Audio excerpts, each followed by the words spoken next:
Welcome to Supply Chain Management. Now, I know most of you have spent your childhood evenings dreaming of taking your first supply chain management course. But for those handful of you who might not know what supply chain management is, let me provide you a brief explanation. Let's take a simple product, like a bottle of water. Clean water, a plastic bottle, a plastic cap, and a label. Buying them at the store or vending machine might cost you about $1.50. How much of that do you think is profit? Nope. Wrong. Wrong again. Not likely. Water. A plastic bottle and a label. That couldn't cost more than 50 cents. And if you buy them in bulk, how could each bottle not give you at least $1 in profit? Seriously. If you think you can make $1 per bottle, you should drop out of college right now and get into the bottled water business. You see, this right here illustrates one of the most common consumer misconceptions. Product cost is not equal to material cost. And in business, you don't have the luxury of thinking only as a consumer. You need to think like a business executive, or better yet, an entrepreneur. So, in order to figure out where all that profit went, we need to imagine what it took for that bottle of water to get into your hands. First, you need to negotiate the purchase of the empty bottles and caps. Those bottles will be much easier to transport if they're in boxes. We'll need to shrink wrap those bottles so they don't fall out of the box. We can move a whole lot of boxes quickly if they're all put on pallets. In order to move the pallets, you'll need a forklift, which means you'll need a forklift driver. That forklift will then take the pallet and put it into a truck, which will require a truck, driver, fuel, and insurance. Also, you'll need a label for that bottle of water. Therefore, you need to design the label, print the label, and get the label shipped to the plant. Another truck, driver, more fuel, and insurance. Our water bottling plant won't be free, and neither will the energy it uses. In our bottling plant, we'll have employees and bottling machines, and let's not forget the day-to-day items like light bulbs, garbage bags, machine parts, janitorial supplies, toilet paper, and anything else that will be used at the plant by the employees. Oh yeah, and we'll also need access to the drinking water. Machines will then purify the water. Other machines will bottle the water and affix the labels to the bottles. And still, another set of machines will box, shrink wrap, and then palletize the bottles. In order to move those pallets, again, you'll need a forklift, which means we'll need another forklift driver. That forklift will then take the pallets and put them into trucks headed to the distribution centers. And, as we've seen, those trucks will require drivers, fuel, and insurance. Those distribution centers will also require employees, forklifts, and energy. From the distribution center, they'll head out to retail stores on still another truck, which will require a driver, fuel, and insurance. That store will need employees to unload the truck, stock the bottles of water on the shelf or refrigerator. If you have a refrigerator, you'll of course need energy. If we want to secure our stock, we may get a security guard or a security system. And of course, the store will likely get insurance. Also, imagine the costs associated with returning and replacing bottles that are damaged.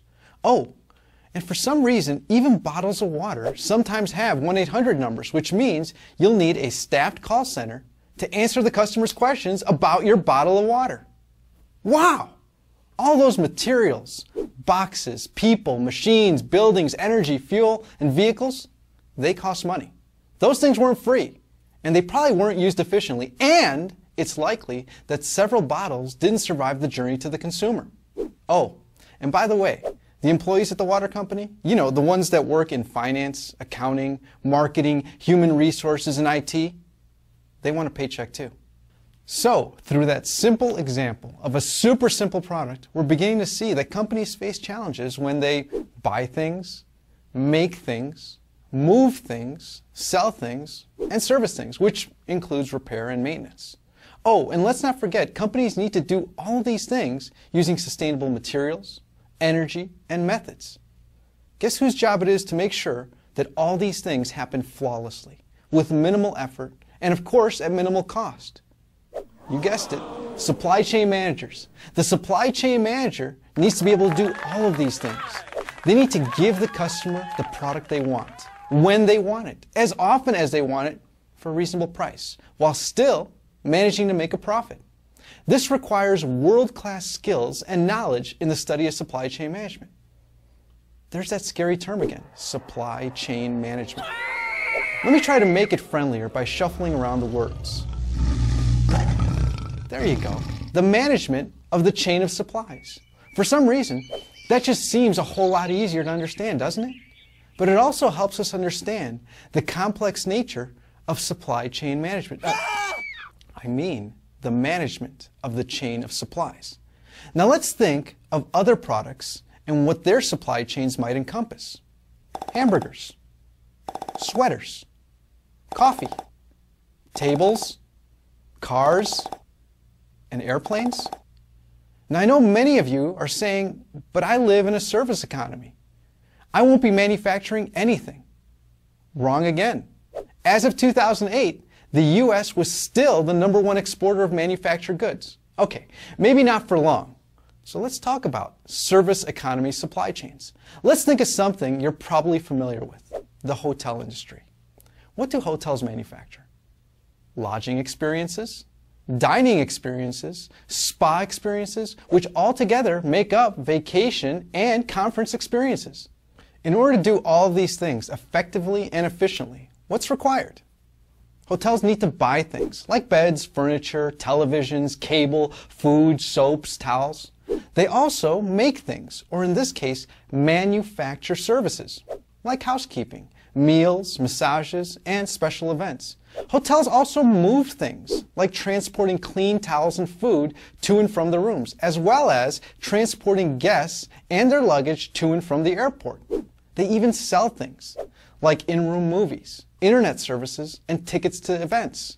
And finally, they also provide services, such as making reservations, organizing events, making wake-up calls, and even cleaning and pressing clothes.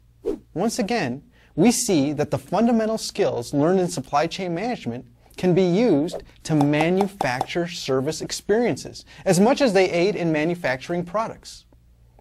Well, I hope that this has given you an idea of what supply chain management is all about. You see, this is the reason why little kids all around the world want to be supply chain managers. They want to take part in manufacturing the best products and services on earth. So again, welcome to supply chain management, where all of your childhood supply chain dreams are about to come true.